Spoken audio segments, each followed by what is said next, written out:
God and Us. God is not at all an invisible flying person, as some primitive religious sects depict him. God is a universal ocean of consciousness. What size is he? Can we imagine the distance of 1 light year?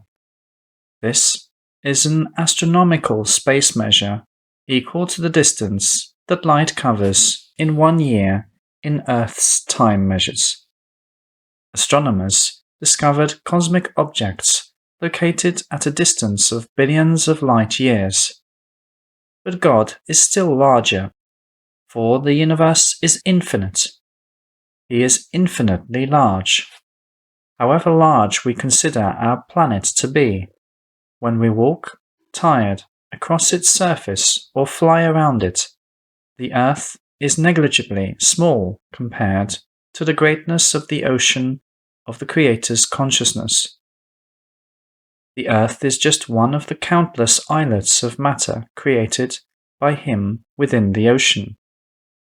Here on the Earth, as on many other planets in the universe, the conditions favorable for life and evolution of organic bodies developed. It is in the bodies of plants, animals, and humans that the evolution of the universal consciousness takes place. Every one of us, people, is a lump of energy of consciousness, which has gone through the stages of its evolution that took place in the bodies of plants and animals, and at the present human stage has to make vigorous efforts on self-development. We have to try hard to become worthy and capable of plunging into the abode of the Creator and merging with Him. Then we will attain the ultimate peace in the supreme bliss of eternal oneness with Him, the bliss of being Him. He has been reminding us about this goal over and over again by incarnating parts of Himself into human bodies. But the majority of people have always been unable to comprehend this truth and to keep it in memory. They always tend to forget about, distort, and pervert the teachings of God that He grants to us. This is how various religious sects emerge. The lifetime of each planet, of that islet of matter in the infinite ocean of God, is limited to a certain period of time. When this period ends, the islet comes to its end of the world.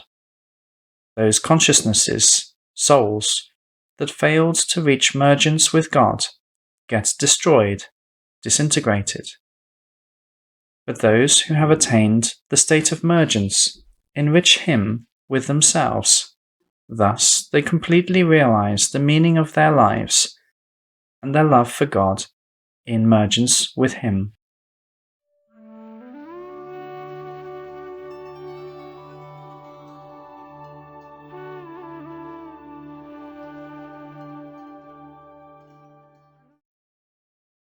The meaning of human life.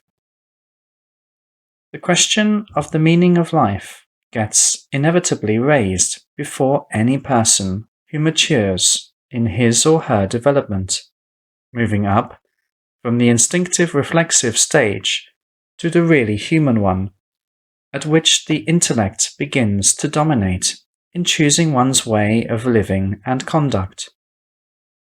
Many philosophers racked their brains over this question, but the majority of them were not able to comprehend the true God's philosophy, while perverted conceptions created by numerous sects could not satisfy them. As a result, the question about the meaning of human life was declared by many philosophers to be a pseudo-question, i.e., the one that cannot be answered by its own nature. This atheistic concept assumed, in fact, that man is not dramatically different from animals, and the objective meaning of man's existence on the earth is just reproduction, ensuring the survival of the human race and creation of material values for the descendants. Therefore, no spiritual efforts are necessary, and ethics in relationships with other living beings can be neglected. What's our life? A game. Good, evil, only dreams. Work, honesty, just tales for the females. And suicide, when the time comes, is the only right move for those worthy of respect. But the truth is that there is a meaning of human life. It consists in development of the consciousness, both qualitative and quantitative. Qualitative development consists in intellectual and ethical self-perfecting, as well as in refining of the consciousness. The quantitative aspect implies a direct increase of the amount of the refined energy of the consciousness. The latter reflects, among other things, the level of so-called personal power, the psychoenergetic might of an individual consciousness that depends on the quantity of its energy, or, in other words, on the size of the soul. According to this quantitative criterion, God classifies souls into small and large ones. But regardless of this classification, each of them can possess both positive and negative properties.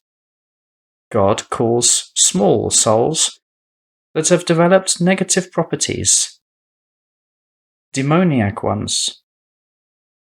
If in addition to this they have accumulated a significant amount of personal power, they are considered diabolic or devils. They can be encountered either in embodied or non-embodied form. Their abode is hell while they are in the non-embodied state. When they get embodied, this takes place in hellish conditions, where they will be experiencing the results of their bad karma, the fate they created for themselves. In this way, God suggests that they experience what the pain which they were causing to other living beings is like. He does this in order to help them to become better, to urge them to think about their ways, about the meaning of human life, about God and the path to Him. But those developing in the right direction rush into the embrace of their beloved Creator. Their lives become filled more and more with divine happiness and exaltation of divine love. So, what does God want us to become specifically?